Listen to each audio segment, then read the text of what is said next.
Dimple guys, how? Guys, naluto ko ulit isang manok karon guys.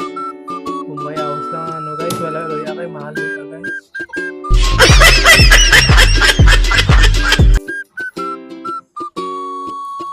Ano kasi pagluto niya ng manok? Mo ano, Inday. Inday. Ano pagluto siya na Inday? Kilaw. Ginigya kilaw yung manok? Buang. O sige guys, kilawan daw ni Inday ang manok guys.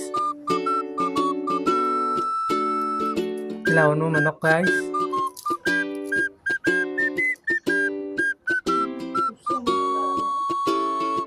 Sabi nga kilawin mo no.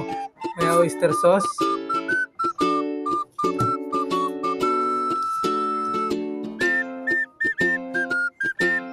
Oyster sauce lang sa kilawin.